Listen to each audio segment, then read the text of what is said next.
also descended from Muskogee. My father's people are from Mexico. And I grew up in the 50s when Tulsa, when Oklahoma was pretty standardly racist. It was normal. Not really good, of course, but that's the way most people were like. Not necessarily because they wanted to, but just because they thought that is the way things were. And I wanted to ask a question about Martin Luther King, because he's part of what I'm going to be talking about.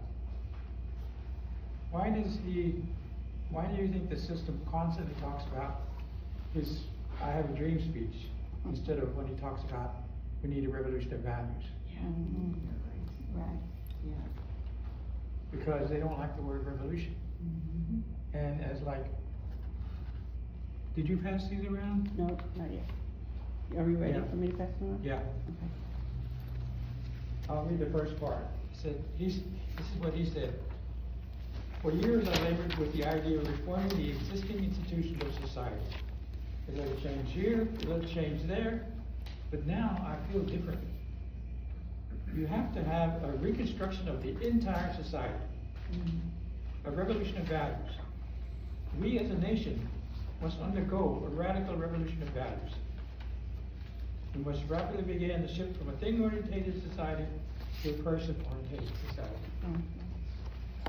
And he was becoming a revolutionary in the sense that he realized that the capitalist system had terrible values, and that there needs to be a radical moving away from those values.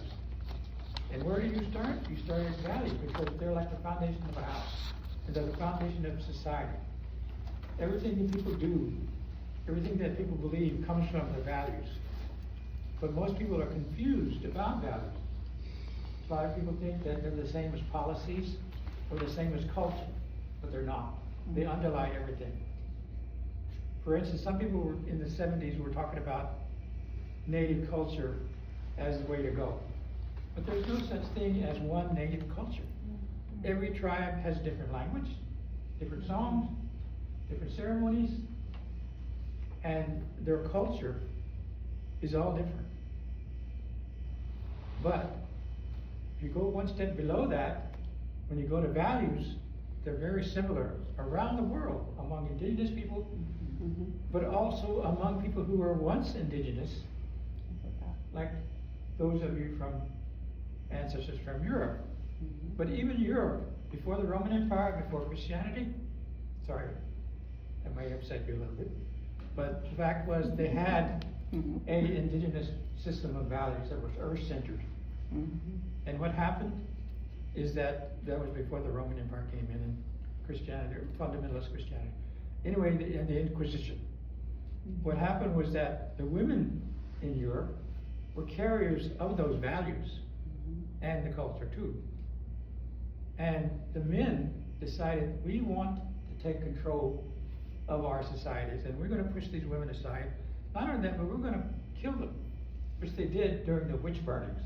That's what happened to the people in Europe to get rid of the connection to their original indigenous Wiccan values, was to call the women who were carriers witches. And they would say stupid things like, well, we'll throw her in a pond here, and if she drowns, she's obviously a witch. If she doesn't drown, then she's okay. Stupid things like that. But not only stupid, but evil things like that. And that I didn't know a lot about these things when I grew up. It was only in the last 20, 30 years that I got clear about what values are about, what kind of values that people had, and what kind of values that we're living under. We're living under a capitalist system of values, as Martin Luther King pointed out, you know. And it's become clear to me that we have to follow what he said. We have to have a radical change, and we got to start with values. But he didn't give a chance to really make it clear what these values were. And I took it on myself to investigate what values were of the system, and also what kind of values do we want to go to that are not have those kind of values, that have better values. And I looked at my own people's values, and I saw there was a lot of good things there. But also everybody, as I said before, her ancestors all had earth-centered values. And they had to live in harmony with the natural world. And they depended upon life from the natural world for their food, for their health, for their happiness. All of these things came from the earth and our relationship to the earth. And I realized that one of the prime values of indigenous people that was a source of true happiness was relationships, good relationships, with your family, with your friends, with your neighbors. But I went further. I had to go deeper. We also have to have good relationships with the animals, plants, trees, the birds, the fish, all living things in the natural world, because we depend on them. And not only that, but we're a part of it. Unfortunately, modern society likes to tell us that human beings are above nature, and we can control nature. And like one of the women of the Maga people, she said, God gave us the right to take over the land and do what we need, whatever we want to do with it, including raping it. I just paraphrase, but she said that word, we can rape the land, which is happening in a way. And that's, unfortunately, a lot of fundamentalist Christianity believes those kind of values. And they say, well, we don't have to worry about the earth, because we're all going to go up to heaven. You know, and this is just a stopping place. The real, wherever happiness is in this outer space of the clouds, I don't know, but in heaven, so-called. I don't want to put down Christianity, because I really believe that Jesus was a great person and who had great values. But unfortunately, the church that was built around him, to a large extent, adapted the values of the ruling elites, which is very top-down and hierarchical, and many times authoritarian. And I grew up in that. Of course, my grandfather was a Baptist minister in a church in Oklahoma. Not a West church, but a native church, indigenous church. And I grew up with those people telling me, oh, you must believe this, you must read this. But as I got into college, I went away, went to live with my father in Kansas City. I went to San Francisco, and things just exploded in San Francisco. It was a tremendous amount of change. All the different movements were happening there, including the Native movement, which I started to join. I was at the occupation of Alcatraz Island. I don't want to go into the details of it, but it's too long. But then I moved on to the American Indian movement. I became this co-chair with Roxanne Dunbar Ortiz of the San Francisco AIM chapter. And I became a Marxist-Leninist too at that time, because a lot of the young people in SDS, which I was part of too, Student for Democratic Society, we looked at communist groups, socialist countries around the world, and we said they're the only ones defeating capitalism. Therefore, we need to become like them. We need to learn from them. But as time went on, I joined other groups, like I joined the bioregional movement. I don't know if you heard of it. And then I joined the Greens. And I started a group that was based on the ideas of Idle No More for Canada. And then I started a group here in Tulsa called Cooperation Tulsa, which worked with us, helped create this garden back here. And also we helped create a garden at the church, AME church, down the road, and we did help them do a garden there, because we believed in what we call dual power. In other words, we believed that we had to break away from the capitalist system and its values, but also its institutions, to create our own institutions based on these new values, different values, that were earth-centered, and that believed that real happiness came from good relationships with everybody in the natural world. And I'm not saying that it's perfect. Nothing is perfect. I'm not perfect. None of us are. We will always make mistakes. But the problem is not making mistakes, is if we don't learn from them. We need to learn from every mistake we have, which means we gotta constantly update our thinking about what we're doing and what we believe. You can't get stuck in one dogmatic way of thinking. And as I got older, I realized that Marxist-Leninism was very dogmatic. And also it's shared 3 values with the capitalist system. Can you guess what those were? Anybody? Or at least one of them? Good question. Competition. Huh? Competition. Competition? Yeah. Well, the 3 main values were they both were very materialistic. You know, they think happiness comes from having things, fancy things, yachts, new houses, stuff like that. That's not happiness, of course. And the second thing they shared with capitalism was they both, in order to create all that so-called wealth, they had to do industrialization, which is ecocide, destruction of the environment, which we depend on. And if we destroy the environment, we destroy ourselves. In many ways, capitalism is like a cancer. It just wants to grow and grow. And cancer is the same way. It just grows and grows and it kills the host. And capitalism will do the same thing. It will kill society. It's already doing it. And killing, of course, people and animals, plants. Everything in the society and the natural world can be destroyed. And is being destroyed by capitalism, and that is decreasingly. And now we're having global warming, we're having massive fires in the West, and huge hurricanes, and we have an idiot running for who's president who's making things worse along it as far as the environment. I guess we know that. You all know that. So Martin Luther King realized that way back then in 1961 that this capitalist system had terrible values, and he wasn't able to say clearly what they were. But now we're starting to learn, and I'm trying to spread it around. I'm hoping young people like Tashi, who's also Muskogee, can carry this on, because I'm not going to live forever. I got maybe 20 years at the most. And it's going to take the wisdom of our elders, but we cannot turn these ideas into action unless we have the energy and commitment of young people. We have to have an intergenerational movement. You know, you old folks got lots of wisdom, including myself, I have to admit, but we don't have that energy. But we have to reach out to young people and see them as our children, so to speak. People that we're going to carry on the struggle for a better society. They can do it, but they also need the wisdom of us elders. Because we made a lot of mistakes, and some of us, most of us hopefully, have learned from those mistakes. And we've changed, and we've opened up our thinking. I'm 82 years old, but I welcome young people, and I talk to them around the country.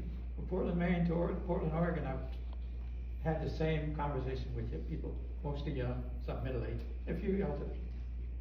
And they loved it, because it made so much sense that you have to have a revolution of values. And that's the base of this new movement. You know, it's not going to succeed if it stays with the old values, or if it isn't conscious of what those old values are still in our heads. They're there unconsciously. They were in my head, because it was like all of us, we were raised under capitalist values. And we were basically integrating those values into our thinking, then our actions. And we have to stop doing that. But we can't do it unless we recognize what those values are. And that's where I'm trying to get this out. It's just the beginning. A chart to let you know basically the differences between the two sets of values. And these aren't the only values, but these are the main ones that we can start looking at. And we have to do what we call a decolonization process of our thinking. Because those values are there, and they're unconscious. And we continue to act on them as long as they're unconscious. And we'll call it human nature. And it's not, of course. But that's what capitalism wants us to say. And it also wants us to blame us for all of our things wrong. They always say, humanity is the cause of global warming. Bullshit. It's not humanity. It's like less than 1% of humanity that is doing that, that has the power to do that, the power to keep doing it. The military force to force everybody else to do it. You know?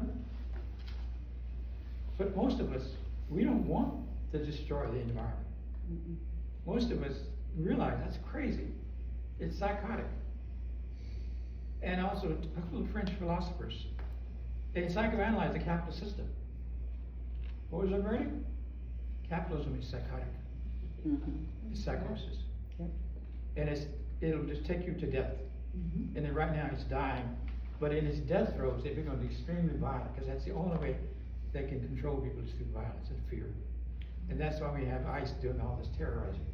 It's just the beginning of that fascist type of system that comes when capitalist system collapses, like in Nazi Germany.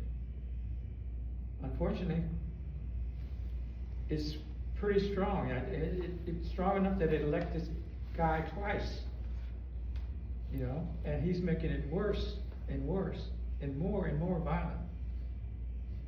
And like I say, we need to recognize where that violence comes from. His values are very capitalistic, individualistic. And one of the values that I want to point out about capitalism, one of the strongest values of capitalism is individualism. Why is that? Anybody know the ideas? Why is individualism so important to capitalism? So we don't cooperate with each other? Exactly. We don't trust each other, we don't care about each other, we have no empathy for each other, or the natural world. And I've also found out that a good sign of psychosis in a human being is lack of empathy. Yes. And if you have a lack of empathy in a society values, then you're living in a psychotic system. And you've got to get out of it, because it's going to kill us all if we keep going. It's like a cancer, it will kill the host. All it wants to do is grow and grow. And it wants to feed, but the only people that get that food is the billionaires. And they, of course, have no empathy. They don't know anything about how we have to live, ordinary people.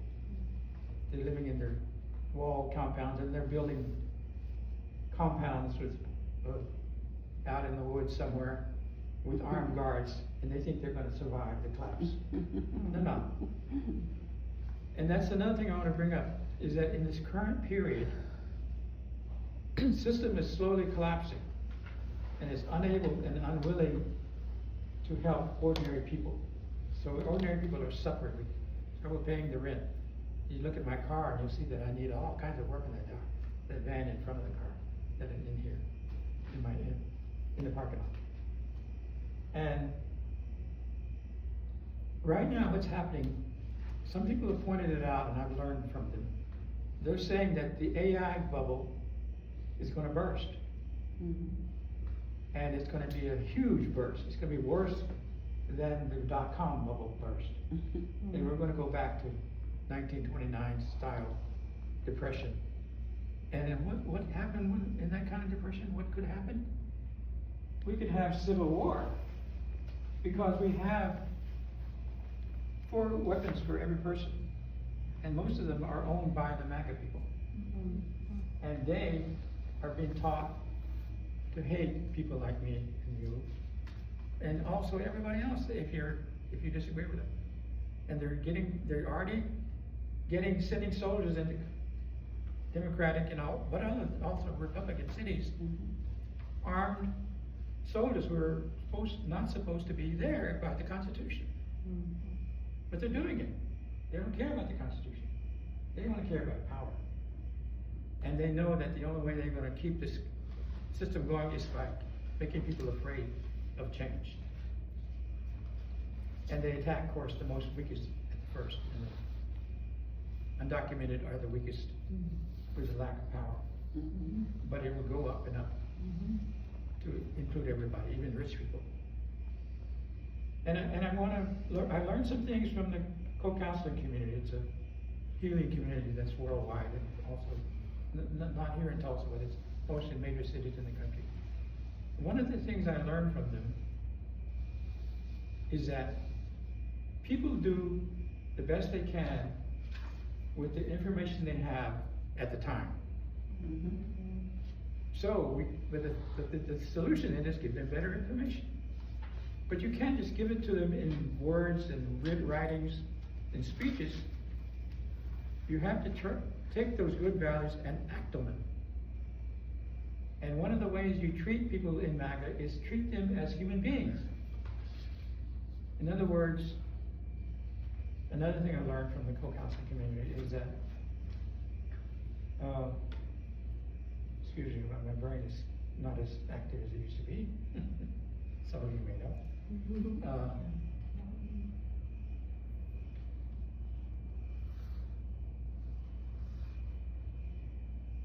We have to see everybody as a human being. And we can dislike and even hate what they're doing, their actions, but we should never hate the people themselves, because they're not their actions. They can change. And we've all probably changed, because we've all grown under capitalism, and we're in this particular church, which has made some changes. So we've changed, and we're still able to change. I'm 82 years old, I'm still able to think with new ideas, you know? And we can all do that. So we look at people in the MAGA movement, they're human beings who doing the best they can with the information they have, and who can be changed if we demonstrate through our actions together of building a better society. They will go for it. In the Democratic primary of 2020, who won the primary among the Democrats? Who won? Nobody knows? 2020. Here, 2020. In this state. 2020. Bernie Sanders. Yes, he won. And that tells you something. That MAGA people share a lot of these ideas and values, but not enough to change their minds. And we have to keep pushing in that direction for those new values. But we have to do it by demonstrating them. And one of the best ways is we have to do it by togetherness. We got to get rid of this individualistic crap and see that none of us has more power than the group. The group has the power. So we have to rebuild community. Capitalism hates community. Doesn't want us to get together. Because we outnumber them 300 million to maybe 5 million. We have the power. But our power is stopped by our thinking. The values that are still there in our heads that say we can't really get together with each other, help each other, you know? And if that was happening, you would have more younger people, you would have more poor people. Because the whole area is poor and black mostly. And it shows that there's more work to be done. I'm not going to blame anybody, put you down, but I'm just saying that there needs to be more work with these new values. But they're actually old values. But these values that we have to go toward, that's how we make changes. We can't do it by ourselves. No way. We have to get rid of the idea of me and talk about we and us. And that may not be easy because we're not raised to do that. But it's entirely possible. But we have to say to ourselves, I'm going to learn these new values. I'm going to look at my own thinking and get rid of the capitalist values that are still hanging in there. Get rid of those. And then I'm going to get together and talk to people like this, like we're doing right now, to create a new way of thinking, which leads to new ways of acting. That's all doable, all possible. In fact, we have to do it if we want to survive the collapse, because it could end up in civil war, and civil war is the worst kind of war. And the only way we can stop that is if we get together with new values. You don't have to have a bunch of AR-15s. Our words and our actions are more powerful than those weapons. But we've got to move in that direction. So I want to invite people, I'm starting a group called Another World is Possible. We meet once a month, right here in this place here. next meeting is on the, what, 13th? Mm-hmm. Next Saturday. We'll meet and we'll continue this discussion. And hopefully things will happen. What time? 2 o'clock, 2 p.m. And we can continue, and we'll have younger people coming because they came to some of the first meeting we had. And that's the beginning. And you're all welcome to participate. And if you want to add a few things, go ahead. Oh boy. Okay. I wasn't prepared for that. Oh gosh, founding films too. I'm Tashi, Tashi Nachala. Thanks so much for having me here. This space has a lovely feel to it. It feels very like homey and loved, and that's nice.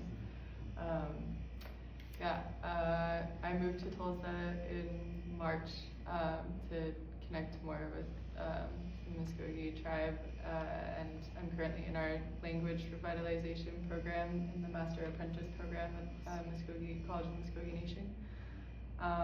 Really privileged to know Roberto, learn a lot from him, and I really see the need to return to collectivism, and I see a lot of I also have a background in psychology, and all these epidemics right now of depression and anxiety, it's of course, right? I mean, we're telling people that they're sick, but it's the system. It's the system that's sick. Like Roberto said, we're living in a psychotic system, and it really doesn't take much to see that. And so, I think I thought about pursuing therapy, becoming a therapist. And while I think therapy has its place, I think I ended up actually focusing more on ecology and indigenous ecology, and returning to our relationship with the earth. One of my I guess big talking points is that I think modern narratives tell us that humans are a cancer, that we're a parasite on the earth, and that we're constantly extracting from it, and that we can't have a positive relationship with the earth, that we're just causing harm. And it's not us, it's again the system, it's capitalism, it's extraction, it's the values that we've started to adhere to, but we are the earth. We belong here and are needed by the earth here as much as everything else out there in the ecosystem. And if you look at the long history of indigenous peoples and present, but especially in the past when indigenous communities were able to live in that reciprocity with the earth more, although there are still some that have continued those practices, there's many examples of things in the ecosystems that depend on human involvement in order to thrive. And so I really want to counter that narrative that that we cause harm, because while we do right now through the systems that we're living in, we don't have to, and we belong here, and we are the earth. So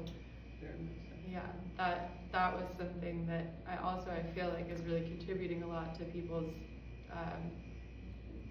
mental states, is that feeling of not belonging, whether it's with your community, with having a purposeful place that within your community that feels positive. A lot of people work jobs that they feel are, they don't feel purposeful in, or don't feel like they're doing positive things in their community, and then also that you belong here just as a creature of the earth.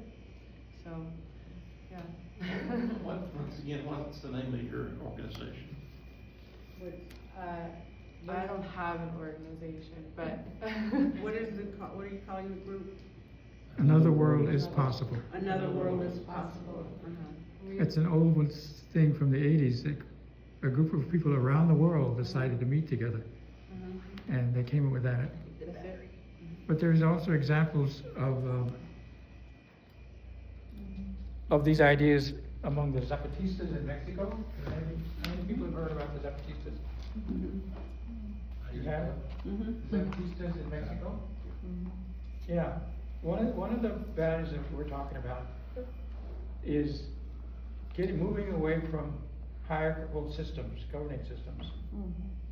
And they decided, because they're mainly indigenous, that group in southern Mexico, they decided they did not want to take over the Mexican state, precisely because states are inherently hierarchical, top-down, and a lot of them are very authoritarian.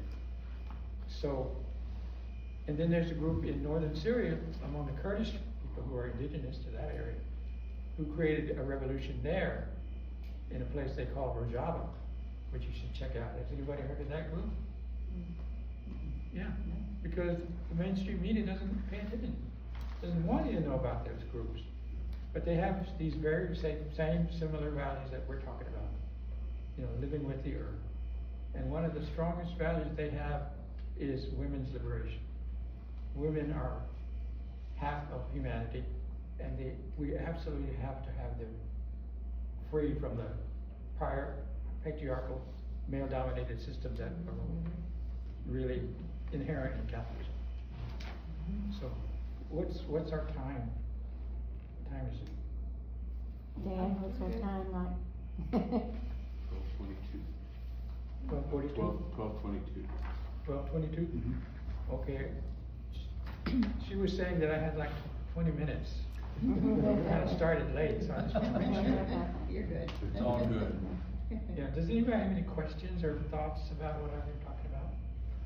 Yeah, what kind of specific action, is your group, suggesting people take?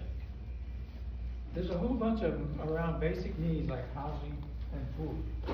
And part of what we were trying to do with Cooperation Tulsa was help people create food. And that's why we helped them start this garden. Community gardens are a way of getting away from the food system, the industrial food system, which is poisoning us with crappy food and additions to it, toxic foods. That's one thing we need to do. There's land all over northern Tulsa. A lot of it's empty, and it's what's happened in Detroit is going to happen here too. Detroit lost so many people, but what they did is they turned nothing into something. They took all these empty lots and said, we can make food here. And they did. They got all kinds of community gardens and farms in Detroit. And we need to do the same thing to break away from the capitalist food system. And also getting away from places like, what's that? The dollar stores. Oh, yeah. Yeah. And basically what we have here in North Tulsa is food deserts. We only have one food place that's halfway decent, that's Oasis. And we need more of those places. But we need to, like I say, we need to go what we call dual power, which means we take our power we have and take it away out of the systems and their institutions and create our own institutions, food systems, our own media, our own churches, our own schools, our own health systems, our own self-defense group, because we're going to be attacked, unfortunately. So that's what we call dual power, and that's the kind of things that we can do as a group, as communities, that we can talk more in detail next Saturday. You better show up. Now, who is it that's going to be attacking you? Who will be attacking you? Unfortunately, it will be the most extreme right wingers in the MAGA movement, including Trump, because he has a power. He wants to spend $1 trillion on the military, the next military budget. And he's getting ready for war. Not only against like Venezuela, but also supplying the genocide in Gaza to the Israeli government, not the Jewish people, but the Israeli government that's doing that genocide. And those things could happen here too. We could have genocide. And we have a lot of killings of people of color that end up in prison. And the people are dying in these places that the immigrants are put in, with no food, no water. 20 people into a room, things like that. Those are just gonna get worse. They're concentration camps. What? They're concentration camps. Exactly, that's what they are. And where people are gonna be starving. That's why we gotta build these food systems, our own food systems. And I realize in the future, and I'm gonna try to convince my people, Native people, we have lots of land, but not a whole lot, but we have. Like for instance, my family has like 300 acres of land, just sitting there. And I'm gonna try to convince my people that we have to live our values and share it with whomever. You know, you don't have to be a tribal member. Just come in and practice these values, and then you can help create food and you can share in the food. Because there's gonna be a lot of poor white people starving. And that's how we can change people like in the model. Poor white Maka people, if we feed them. But also we ask of them to look at their values and adopt these new values that are needed. Any other questions? Or thoughts? Yeah, I think people will attack that feel threatened. People often, I mean, I think people think that creating this means like this system based off of equity means that they'll have something taken from them or that they won't have enough. But that's fundamentally not the case of, I mean, some people may have, like everyone will have to give certain things up, but because the systems that we depend upon now are fundamentally unstable and just unsustainable. But it doesn't look like people get afraid, I think, that like someone else having enough means that they aren't, when that's not at all what we're advocating for and hoping to create. But that's the only thing that they're used to, is a system based off of that. Also, Heather McGee wrote a book called Zero Sum. Exactly. Yeah. That's another And that capitalist really brilliant. explains. Yeah. Zero sum game. Yeah. That really explains. Yes. Zero Sum Game, Heather McGee's book. Oh. She really talks about that. People are afraid. Also, people already are being attacked, right? I mean, like, we see that with racial police violence. We see that with attacks on the queer community and people, you know, being killed. And so it's already happening. And it just will increase as people feel threatened, but at the same time, as Roberto's, has mentioned, like, everyone's doing what they can with the information that they have at the moment, and so hopefully we are able to, as much as people are becoming afraid of this because they don't know any different, hopefully we're able to educate people as well and bring people in that may not have been otherwise. We can continue. It's time? Mm-hmm. Okay. Well, thank you all for listening. Hopefully some of you can come to next Saturday and we can continue this, because we have to have these discussions.